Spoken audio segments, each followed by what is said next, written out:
Saudações a todos. Mais uma vez nós estamos aqui reunidos para o nosso bate-papo, para as nossas reflexões.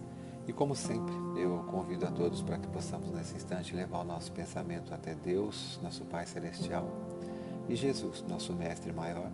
Agradecer por mais essa oportunidade, implorar ao Pai e ao Mestre a sua presença em nossas vidas, para que possamos a cada dia nos tornarmos pessoas melhores, que todos os ensinamentos e os exemplos do nosso Mestre Jesus possam se fazer presentes nas nossas mentes e se transformarem em atitudes melhores no nosso dia a dia. Assim seja. Muito bem, o assunto que vamos abordar no dia de hoje é moral e inteligência, as alavancas da evolução espiritual. Eu gostaria de começar esse nosso assunto com um trecho do livro Evolução em Dois Mundos, que foi psicografado por Chico Xavier e cujo autor espiritual é André Luiz. Contudo, para alcançar a idade da razão, com o título de homem, dotado de raciocínio e discernimento, o ser, automatizado em seus impulsos, na romagem para o reino angélico, despendeu, para chegar aos primórdios da época quaternária, em que a civilização elementar do sílex denuncia algum primor de técnica, nada menos de 1,5 bilhão de anos. E isso é perfeitamente verificável na desintegração natural de certos elementos radioativos na massa geológica do globo. E, entendendo-se que a civilização aludida floresceu há mais ou menos 200 mil anos, preparando o homem, com a bênção do Cristo, para a responsabilidade, somos induzidos a reconhecer o caráter recente dos conhecimentos psicológicos destinados a automatizar, na construção fisiopsicossomática do espírito humano, as aquisições morais que lhe habilitarão a consciência terrestre a mais amplo degrau de ascensão à consciência cósmica. 1,5 bilhão, 1 bilhão e 500 milhões de anos somente para que nós pudéssemos entrar na utilização da inteligência. Lembrando os livros da codificação, todas as mensagens que foram transmitidas a Kardec pelo Espírito da Verdade e todos os seus assessores, nós sabemos que existem dois elementos no universo, o elemento material e o elemento intelectual. Do elemento material, partindo do fluido universal, tudo aquilo que é matéria, tudo aquilo que é mensurável aos nossos olhos, faz parte desse princípio, do princípio material, tudo aquilo que é palpável ou sensível aos nossos sentidos. E sabemos que do princípio intelectual, a individualização desse princípio intelectual, somos cada um de nós, os seres inteligentes do universo. E na utilização da nossa inteligência, nós partimos todos de um mesmo princípio, um princípio que é chamado de simples e de ignorância. E nesse simples e ignorante significa simplesmente assim, não temos nada, temos uma tremenda capacidade de assimilar, mas ainda não temos nada guardado dentro de nós. E caberá ao nosso próprio esforço, caberá ao nosso próprio, a utilização do nosso livre-arbítrio, a chegada à quantidade e ao tipo de conhecimento que cada um de nós desejar. Nesse sentido, então, como partimos de um ponto zero todos iguais, esse 1 bilhão e 500 milhões de anos aí, com certeza vão fazer com que nós aguardemos as coisas mais elementares. Vamos partir do nada para entender como funciona um organismo e assimilar todas as energias que são necessárias para fazer com que cada parte desse organismo funcione. E para que nós pudéssemos utilizar a nossa inteligência até para isso, hoje nós não sabemos exatamente qual a energia, qual o impulso elétrico do nosso corpo agora, que está fazendo com que cada uma das nossas partes orgânicas funcione de maneira correta. Não sabemos no sentido assim, nesse momento nós até entendemos assim os impulsos elétricos do cérebro e que distribuem informação e recebem informação através dos nervos do corpo inteiro. Mas não estamos nesse instante pensando que o nosso estômago está gerando algum tipo de fluido, algum tipo de ácido que facilita, que deve aumentar ou diminuir para poder auxiliar na nossa digestão e assim por diante. Então, esse processo, o nosso espírito, ele já aprendeu através dos milhões e milhões de anos que nós tivemos, das milhões e milhões de encarnações que nós tivemos também, o nosso espírito ele foi aprendendo cada uma dessas partes. Então, todo esse processo que nós podemos denominar como instinto espiritual, né, que os nossos espíritos já sabem exatamente como funciona, é um processo extremamente mecânico e que nós temos condições de interferir nesse processo também. Todas as doenças nada mais são do que a nossa interferência nesse processo.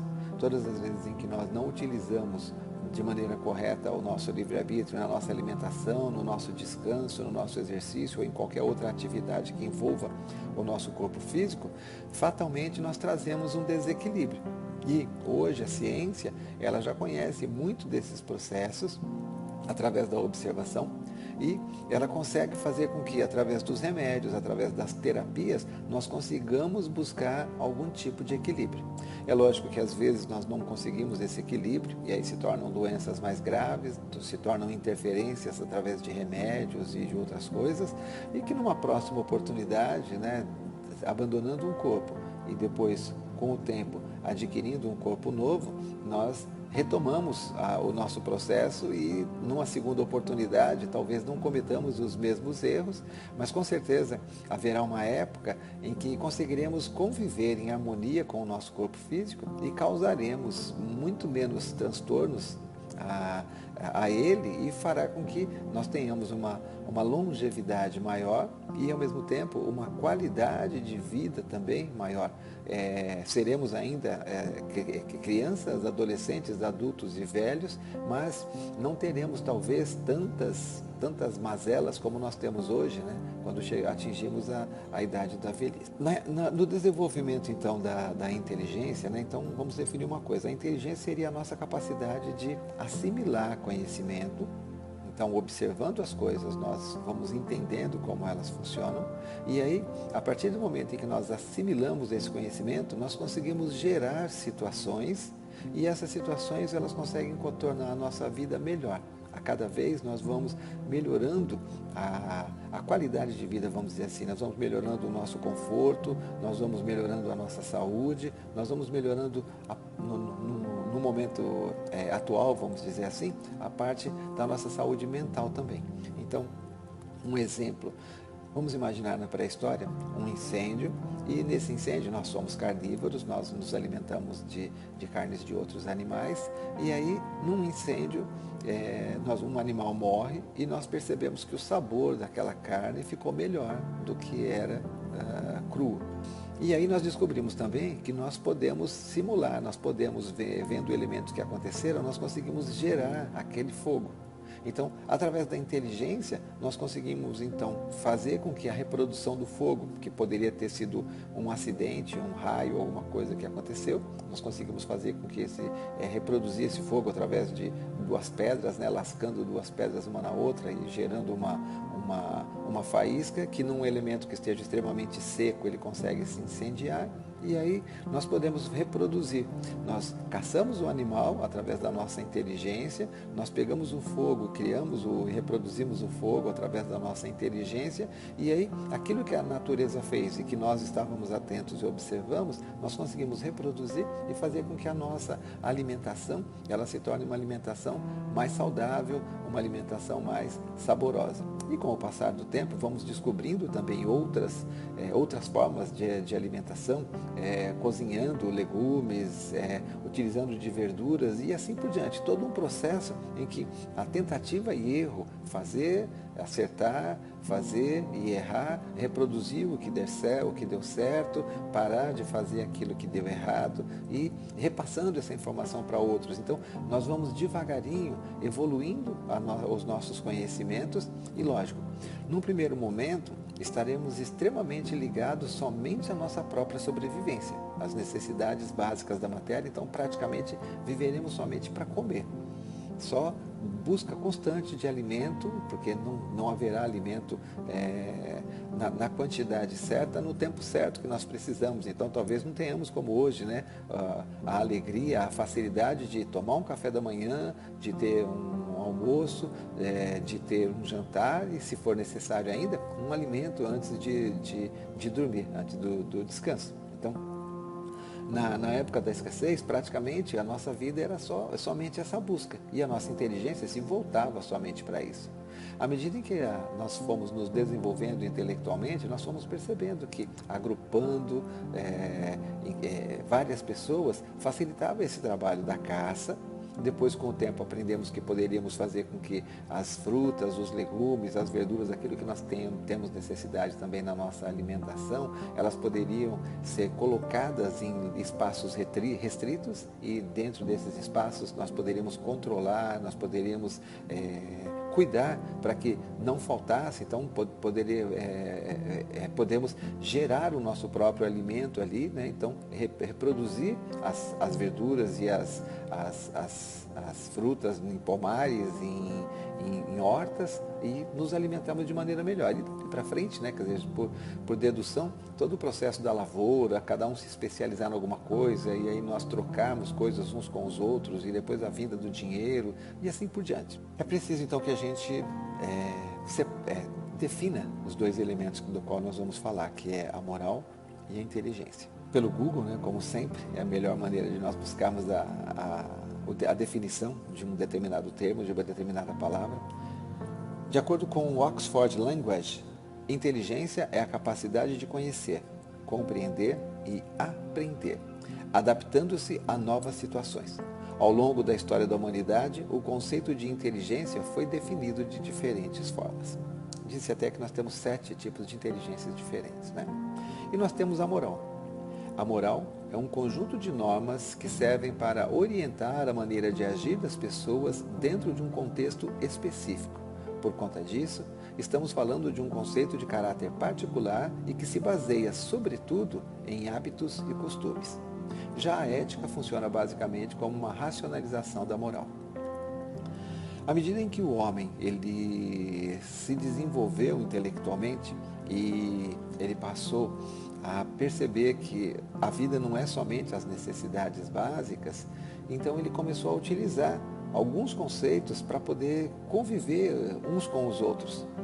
Algumas regras que fizessem com que a vida em comum ela tivesse mais qualidade e alguma forma de que o mais fraco fosse respeitado pelo mais forte, que o mais forte assumisse responsabilidades em relação ao mais fraco.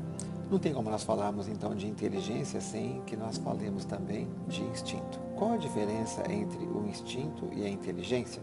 Onde acaba um e o outro começa? Será o instinto uma inteligência rudimentar ou será uma faculdade distinta, um atributo exclusivo da matéria? Resposta: o instinto é a força oculta que solicita os seres orgânicos a atos espontâneos e involuntários, tendo em vista a conservação deles. Então, num primeiro momento, a nossa inteligência ela é motivada por esse instinto. E o instinto, ele seria todas as forças internas que nós temos que nos movem para alguma coisa automaticamente, sem que nós desenvolvamos nenhum tipo de raciocínio para aquilo. Então, a fome, ela é instintiva. Quando surge a fome, você vai em busca do alimento. A sede, ela é instintiva. Quando ela surge, você vai em busca da água, do líquido, para que você possa beber. E quando colocado em perigo, se algo surge no seu caminho e que coloca de repente em risco a sua própria vida, você também tem um instinto de proteção. Você tem um instinto ou de atacar para tentar se defender ou fugir porque você acha que não tem condições de se defender contra aquele perigo que está no momento. Então o instinto, ele vai fazendo com que a gente busque formas. Sempre que surgir a fome, você vai dar um jeito de se alimentar. E na hora de dar um jeito de se alimentar, como eu já falei anteriormente, você vai aprimorando as formas do alimento. A sede é a mesma coisa, você vai atrás da água quando você tem a necessidade, mas com o tempo você já começa a carregar um pouco da água com você para que facilite as horas em que você tiver sede.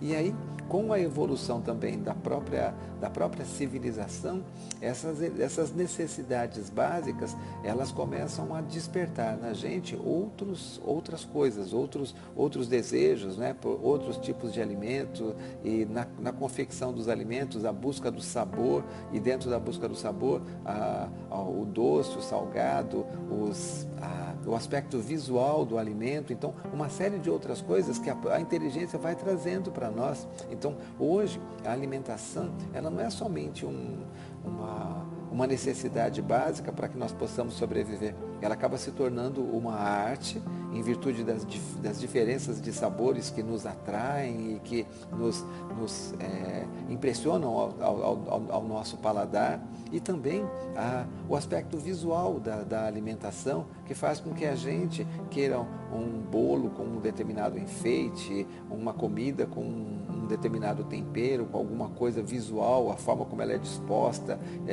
alimentos que são flambados, alimentos que são tostados, as churrasqueiras que fazem com que a carne tenha alguma coisa de diferente. Então, nós vamos criando e vamos misturando as coisas, e lógico, tem todo um aspecto científico nisso também, de nós nos preocuparmos agora de nos libertarmos de alguns alimentos, e esse é um processo ainda embrionário, vamos dizer assim, estamos iniciando nesse processo, mas nós estamos partindo para abandonar a morte de outros seres para que nós possamos nos alimentar, e estamos buscando uma qualidade de alimentação com outros elementos diferentes, e fazendo com que nós consigamos aquilo que o nosso organismo necessita, sem extrapolar, sem exagerar na utilização dos recursos da natureza.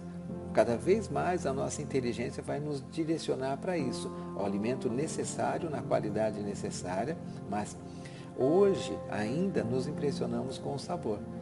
Nós temos o desejo ainda daquilo que é gostoso, daquilo que é palatável. O instinto é guia seguro, que nunca se engana. A inteligência, pelo simples fato de ser livre, está por vezes sujeita a errar. Ao ato instintivo falta o caráter do ato inteligente.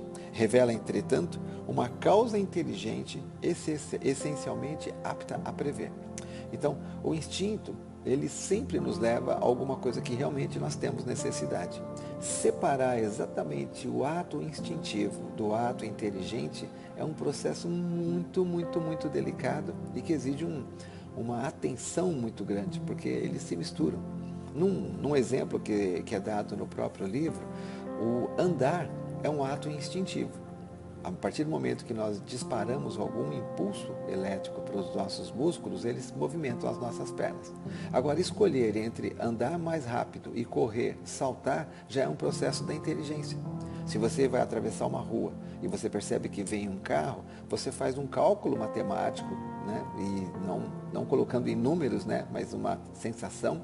E nesse cálculo matemático você determina se dá tempo de você passar primeiro do que o veículo ou não. E nesse processo você usou o instinto, que seria a parte de movimentar os músculos, mas usou a inteligência, calculando se daria ou se não daria. E lógico, nesse exercício desse livre-arbítrio, né, através da inteligência de escolher, de tentar acelerar o passo, pode ser que você calcule errado, acabe entrando na frente do veículo e acabe sofrendo algum tipo de acidente. Mas é uma mistura de inteligência e de instinto. E isso vai se transportando para diversas outras situações da nossa vida. Deus criou então a todos nós e Ele nos deu a possibilidade, todos partindo de um mesmo ponto e um objetivo, que é para que todos nós possamos também atingir a perfeição, que hoje nós entendemos como sendo a perfeição. E Deus, Ele permite que o mundo, o local onde nós vivemos, tanto materialmente quanto espiritualmente, ele esteja completamente disponível para nós. Todas as coisas estão aqui e todas elas nos são disponíveis para que nós possamos observar, para que possamos aprender com elas e possamos nos utilizar para o nosso próprio bem-estar. E no exercício do nosso livre-arbítrio, na utilização da nossa inteligência, muitas vezes, ou até diria na maioria das vezes, nós extrapolamos, ou seja, nós utilizamos mais e utilizamos de maneira errada aquilo que está disponível para nós. Todas as vezes que nós utilizamos mais ou utilizamos de maneira errada as coisas que estão disponíveis para nós, nós interferimos na natureza. Interferindo na natureza, nós estamos, como estamos todos sujeitos à lei de ação e reação, toda a interferência nossa na natureza, ela traz de volta para nós algum tipo de reação. E através da observação, nós vamos vendo essas reações e vamos fazendo algum tipo de ajustes, vamos dizer assim, né, para que não aconteça mais aquilo. Então, hoje nós estamos vivendo uma época em que a natureza está dando os sinais para nós de que nós exageramos no desmatamento, nós exageramos na utilização de recursos naturais, né, extração de petróleo e a transformação do petróleo nos combustíveis, né, gerou esse efeito estufa através da poluição, a utilização do petróleo nos outros elementos, né, voltados para o plástico, polietileno, polipropileno e assim por diante, está fazendo com que nós joguemos elementos na natureza que levarão milhões e milhões de anos para poder se desintegrar, e esses elementos ali estão interferindo nos nossos mares, estão interferindo nos nossos rios, os nossos resíduos através dos esgotos estão poluindo o bem que nós mais necessitamos, que é a água. Então, todo esse processo, nós utilizamos a nossa inteligência e o nosso livre-arbítrio e nós deterioramos, vamos dizer assim, a natureza. Deus não vai consertar a natureza sozinho para nós, mas Ele nos deu a inteligência e a observação de como funciona a natureza está fazendo com que nós mudemos esses processos. Então, nós estamos cuidando melhor agora das nascentes dos rios, nós estamos procurando preservar a água potável, nós estamos de alguma forma assim num processo ainda muito lento e inicial, mas já estamos começando a perceber que nós arcaremos com as consequências de tudo aquilo que nós fazemos. E nesse processo do desenvolvimento da inteligência, chega um ponto em que nós percebemos que a convivência com o nosso semelhante, ela precisa de um cuidado maior. A alimentação nós já temos, o conforto, a segurança do lar nós já temos, e esses são processos individuais.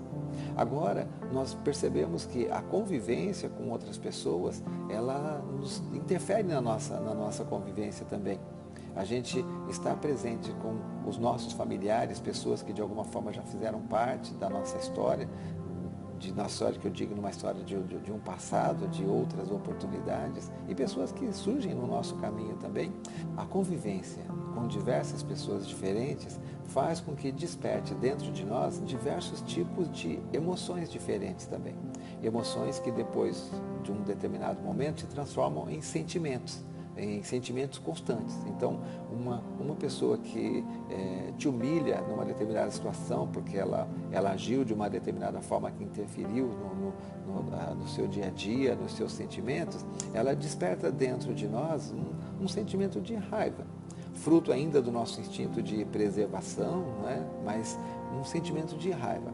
E essa raiva, se ela não for trabalhada, ela se transforma numa mágoa, um sentimento que você guarda dentro de você, que é associado a uma determinada lembrança e faz com que você lembre aquela situação e tenha um mal-estar, tenha um pensamento ruim, tenha um tipo de tristeza, e esses sentimentos inferiores que a gente vai despertando na convivência, tanto dos outros para conosco e tanto de nós também para com as outras pessoas, eles começam a gerar também desequilíbrios materiais, desequilíbrios no nosso organismo. E esses desequilíbrios acabam se tornando o que nós chamamos de doenças psicossomáticas. A nossa inteligência, ela vai observando essas coisas. Elas vão acontecendo com frequência e tudo aquilo que vai nos incomodando, porque nos gera dor, porque nos gera desconforto, nós queremos nos libertar disso. Nós vivemos em busca sempre do equilíbrio. Nós queremos, de qualquer forma, o equilíbrio emocional, nós queremos o equilíbrio orgânico. E nessa busca desses equilíbrios, né, para que o nosso espírito se sinta bem, nós vamos devagarinho entendendo os processos. Nós vamos devagarinho entendendo o que é que está interferindo tanto no nosso desequilíbrio emocional, espiritual, como também no nosso desequilíbrio orgânico. E aí nós vamos aprendendo a mudar a nossa forma de agir. Nós vamos aprendendo a lidar melhor com as coisas, vamos exercitando uma forma diferente de pensar e de agir, e através desse exercício da forma diferente de pensar e de agir, nós vamos encontrando o equilíbrio que nós temos necessidade. E as ferramentas que nos são fornecidas para isso, né, uma delas, nós já sabemos, são os ensinamentos de Jesus. Se nós conseguíssemos seguir os ensinamentos de Jesus no nosso dia a dia, nós conseguiríamos um equilíbrio, né, muito grande. Mas é preciso um trabalho muito forte de não permitir que essas emoções inferiores, que as situações, né, que deveriam nos causar desequilíbrio, que nós passemos a dar um valor menor para elas. Que nós passemos a entender que aquilo é um processo natural e que não foi feito simplesmente com o objetivo de nos prejudicar. Simplesmente as coisas acontecem e o valor que nós damos a elas é que realmente nos trazem o desequilíbrio. E nesse ponto nós chegamos então no desenvolvimento da moral.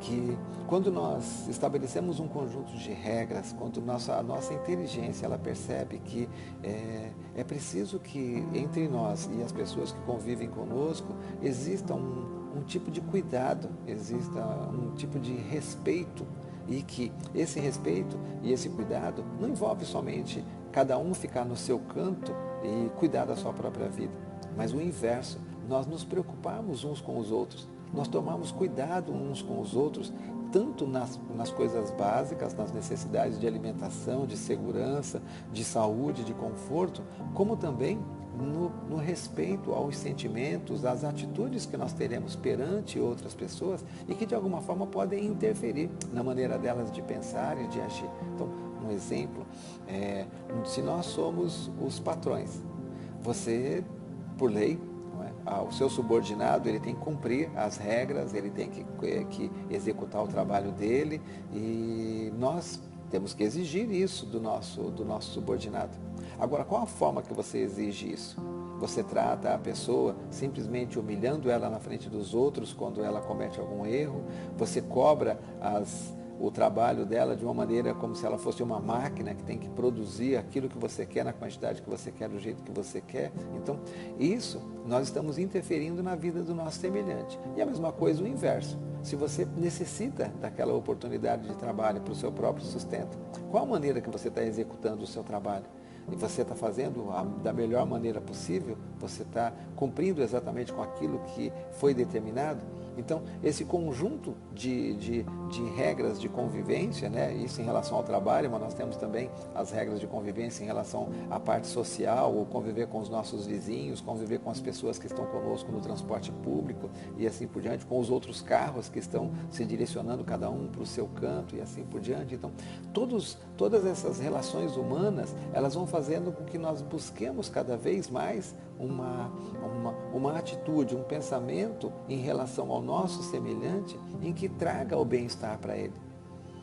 Jesus traduziu muito bem isso quando ele diz que devemos fazer aos outros somente aquilo que nós gostaríamos que nos fizessem. E nesse meio termo todo aí, né, uma das coisas que interferem conosco, que nos trazem um pouco do desequilíbrio, são as chamadas paixões. São as coisas que nós desejamos, são as coisas que às vezes precisamos também e que estabelecemos um valor excessivo para aquele desejo, para aquilo que nós precisamos, extrapolamos a necessidade real.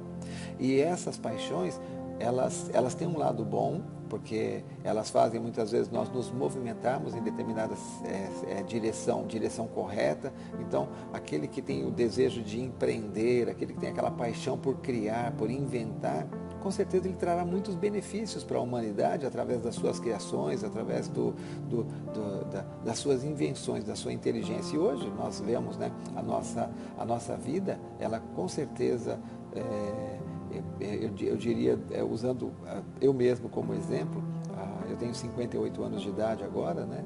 E nesses 58 anos de idade, eu já observei no mercado de trabalho uma evolução gigantesca através dos celulares, dos tablets, dos computadores e de todo o processamento de informações, a internet, né? Disponibilizando para todos, permitindo com que você tenha acesso a dados diferentes, de lugares diferentes. Então, é um negócio fenomenal e que pode transformar a nossa vida, vai transformar a nossa vida para melhor, desde que utilizado da maneira correta. Mas as paixões que nós trazemos dentro do nosso espírito, os hábitos que nós adquirimos em outras vidas, as coisas que nós viciamos, vamos dizer assim, em fazer, elas vão também se utilizar disso, que hoje é para o nosso bem-estar e para o nosso conforto, para satisfazer essas paixões.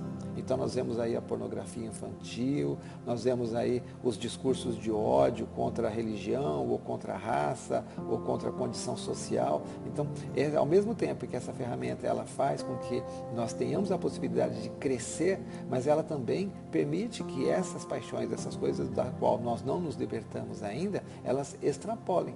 E será necessário, como disse Jesus, né, vivemos numa época em que o escândalo é necessário, mas ai daquele que for motivo do escândalo. Então, fatalmente, nós mesmos teremos um jeito de eliminar isso dentro de nós mesmos, né, que é a nossa responsabilidade individual, e dentro da sociedade, através do exercício da moral, através das regras que nós vamos criando e que as pessoas vão percebendo que realmente é melhor viver daquela forma. Quando nós associamos a tudo isso a possibilidade da reencarnação, então aí a inteligência de Deus se mostra maior ainda e a possibilidade da nossa inteligência se amplia, porque nós temos certeza absoluta que nós passaremos por todas as situações. Nós, num determinado momento, nós seremos brancos e num outro determinado momento nós seremos negros. Então nós perceberemos que a raça não importa, somos sempre os mesmos espíritos. Num determinado momento seremos fortes e no outro momento seremos fracos. Então quando formos fortes, nós temos que proteger o mais fraco e não utilizar a nossa força para poder tomar aquilo que está com o mais fraco. E a mesma coisa, quando nós somos mais fracos, nós temos que aprender que nós dependemos de outros para que possam nos proteger. Não somos autossuficientes em tudo. Então, cada uma dessas oportunidades, a riqueza e a pobreza, a beleza e a feiura, todas elas vão nos ensinar alguma coisa. E vão ensinar alguma coisa para nós, alguma coisa que fique guardado dentro de nós. Se nós tivermos a visão somente materialista, se nós estivermos vinculados somente a uma única oportunidade, somente a esse momento, então, fatalmente, não nos preocuparemos com nada, porque dificilmente a água vai acabar nesta minha oportunidade. Dificilmente o mundo, o ar se tornará tão irrespirável somente nessa oportunidade. Então, cada um que cuide dos seus problemas no futuro. Mas a partir do momento em que nós passamos a pensar que esse espaço alugado que eu estou aqui hoje, durante 50, 100 anos, eu vou ter que voltar para ele numa outra oportunidade, a minha inteligência vai fazer com que eu cuide melhor desse espaço também. Se tudo aquilo que eu acredito hoje, que eu consegui escapar da lei dos homens, né? Eu cometi um ato, um crime, alguma coisa errada e consegui escapar da lei dos homens. Mas se eu tenho a certeza de que eu tenho o conhecimento, de que eu voltarei em outras oportunidades e tudo aquilo que eu fiz de errado agora eu terei que arcar com as consequências disso no futuro, eu vou pensar também antes de fazer. Então, a minha moral, as regras morais, elas acabam se ampliando. Elas acabam se tornando uma ferramenta também da minha própria evolução. E todos estamos aqui justamente para evoluir. Nós vamos lapidando isso através da dor, através da dificuldade, através do sofrimento, através da doença. Nós vamos entendendo as coisas que nós não estamos fazendo da maneira certa. E vamos criando novas regras, novos conceitos. Um adendo, né, sobre a ética. Eu assisti uma palestra no YouTube do professor Clóvis de Barros e eu achei assim que o professor Clóvis de Barros foi muito feliz numa colocação que ele fez, que ele diz o seguinte, né, é um resumo, né, talvez eu me engane um pouquinho na forma, mas eu acho que se vocês assistirem, acho que vão chegar na mesma conclusão que eu. Ele diz que assim, a grande tirada, né, da humanidade foram os ensinamentos de Jesus. porque ele fez com que nós nos preocupássemos muito com o próximo, com o outro, ter uma vida onde a gente se dedicasse a fazer o bem do próximo e não somente na nossa atitude egoísta de pensar somente em nós mesmos. E a única forma que você tem de você fazer isso é através do amor. É como se você só consegue tentar fazer o bem para alguma coisa que você ame, alguma coisa que você tem algum sentimento nobre. Mas como que você vai fazer um sentimento desse, né? Como você vai chegar na sociedade e você vai dizer que nós temos que amar uns aos outros, né? Como você vai fazer isso num ambiente social hoje que separa a religião da vida normal? Então ele faz uma comparação que eu achei muito interessante, que ele fala que, já que nós não conseguimos reproduzir esse amor de semelhante para semelhante no convívio social, então foi criada a ética. A ética é a forma que nós temos de analisar aquilo que Jesus disse assim: faça aos outros aquilo que você gostaria que te fizessem, não é? Então assim, a ética, ela vem fazer isso, ela vem transformar de uma maneira formal uma coisa que é o amor, que nós defendemos muito nas religiões, dentro da família, mas que a gente não fala de amor quando nós falamos de convívio social, de pessoas distintas, de países diferentes e assim por diante. Mas a ética, ela permite com que nós tratemos esse outro ser, de outro país, de outra nacionalidade, de outra raça, de outra condição social, de uma forma correta, de uma forma moral, de uma forma de amor, mas que não é um amor que vai... o resultado final é o amor mesmo, né? Porque a partir do momento que você respeita, que você cuida do seu semelhante, se você acolhe um refugiado de outro país que está passando por uma dificuldade e de alguma forma você oferece um prato de comida, e de alguma forma você oferece uma roupa, e de alguma forma você oferece um lugar onde ele pode dormir até que ele consiga se enquadrar, alguém se preocupe em ensinar a língua para ele, alguém se preocupe de ver os conhecimentos que ele tem, tentar achar uma oportunidade de trabalho para ele. Isso é eticamente correto, isso é religiosamente correto, isso é tudo de bom e é tudo que nós precisamos. Mas você não necessariamente é um processo religioso, é um processo que pode estar estabelecido entre regras da ONU, entre regras entre países, não é? Existem hoje regras que envolvem a guerra, então, embora não cumpram as regras, mas os soldados, né, tanto aqueles que vencem quanto aqueles que perdem, eles deveriam obedecer a uma determinada regra, uma determinada lei que permite o respeito, permite com que não sejam cometidas barbaridades, torturas e assim por diante. Então, todos nós estamos constantemente assim, estamos trabalhando, estamos lutando, estamos aprendendo ou diretamente envolvidos numa situação ou observando a situação. Então, eu acredito que quando nós vemos hoje toda essa guerra que está acontecendo na Ucrânia, todo esse processo entre a Rússia e a Ucrânia, todos nós refletimos que não queremos isso para nós. Não vai ser necessário que a gente passe pela mesma situação para a gente entender a dor que é perder um lar, porque estourou uma bomba, porque invadiram o espaço, você foi obrigado a ser expulso dali. Por mais que você tenha algum dinheirinho aí guardado no banco, mas ele não vai ser suficiente para você reconstruir toda uma vida. Então, nós, observando as dores e os sofrimentos que são gerados, que são causados e que as outras pessoas passam, faz com que a nossa inteligência se esforce, mesmo que de maneira ainda lenta, mesmo que a passos de tartaruga, mas ela vai se movimentando para que haja paz, para que haja tranquilidade, para que o mundo seja melhor. E nós iniciamos esse processo todo pensando no total, não é? Nós estamos falando assim da humanidade, estamos falando do planeta, mas nós nos esquecemos que nunca haverá uma mudança do planeta e da humanidade se não houver a mudança de cada um de nós. Cada vez mais a nossa inteligência, a nossa moral, ela vai perceber que é preciso que a nossa atitude seja diferente. Que a única forma que você tem de melhorar o mundo é melhorando as pessoas. A única forma que você tem de trazer a paz ao mundo é que haja paz entre as pessoas. E para que tudo isso possa acontecer, nós temos que nos libertar do maior mal de todos, que é o egoísmo. É a única forma da nossa inteligência conseguir direcionar tudo para o bem geral, é quando nós pararmos de pensar somente em nós mesmos.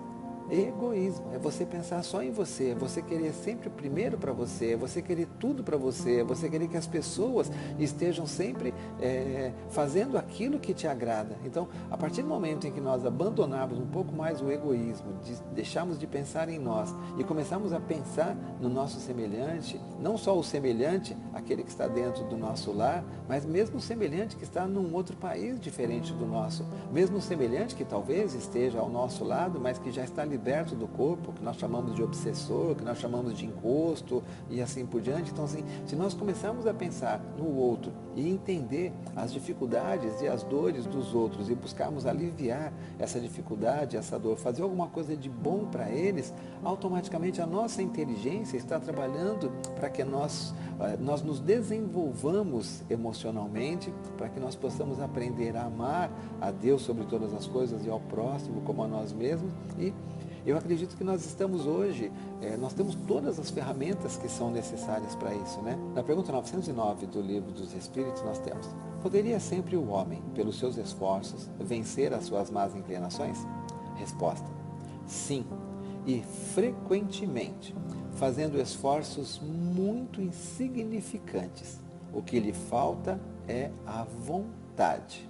Ah, quão poucos dentre vós fazem esforços. Eu acho que melhor do que isso para fechar é impossível, não é? Tudo depende somente de nós, de um pequeno esforço. E muitas vezes nós justificamos os nossos erros com os erros dos outros. Ah, eu não faço porque ninguém faz. Ah, eu comprei o produto roubado porque se eu não comprasse o outro compraria. E assim por diante, né? Então, nós precisamos nos esforçar mais, precisamos começar a fazer a nossa parte primeiro, porque somos vou usar a expressão julgados, né? Sabemos que não existe julgamento, é a nossa consciência que nos julga, mas vamos para ficar mais fácil a analogia, nós seremos julgados individualmente, nós não seremos nunca julgados pelos erros dos outros e não teremos méritos pelas qualidades e pelas coisas que os outros fizeram. Nós só teremos méritos e qualidades pelo que nós fizemos. Então, depende somente de nós. Não há a menor necessidade de revidar o mal com o mal. Isso é uma escolha que nós fazemos. Todas as vezes que nós deixamos de fazer o bem, todas as vezes que nós deixamos de revidar o mal que nós revidamos o mal com o mal, sempre é a escolha. Sempre. Então, assim, em todos os momentos da nossa vida, nós temos a oportunidade de fazer aquilo que é certo.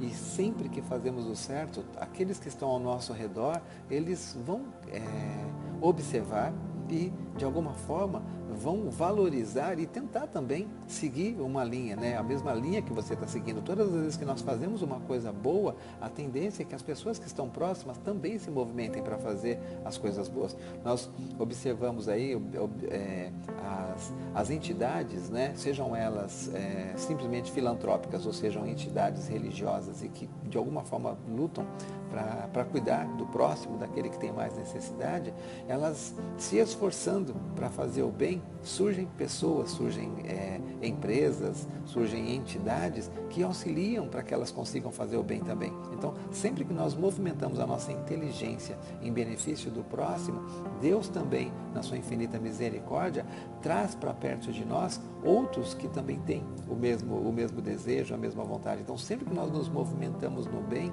nós estamos fazendo com que a nossa inteligência trabalhe pela nossa evolução e pela evolução da humanidade como um todo. Acho que por hoje é só. Espero que eu tenha trazido uma boa reflexão para todos vocês. Perdão talvez em alguma palavra errada, algum conceito errado, mas estamos na caminhada todos juntos e eu convido agora para que nós possamos fazer mais uma prece. Então, agradecendo ao Pai Celestial, implorando as suas bênçãos no nosso dia a dia, principalmente para aqueles que estão em lugares ainda de muito sofrimento, de muita dor, que possam receber o amparo, o auxílio que eles têm necessidade e que nós, através dos nossos pensamentos, através das nossas atitudes, possamos de alguma forma contribuir sempre para o bem maior. Que assim seja. Deus abençoe a todos.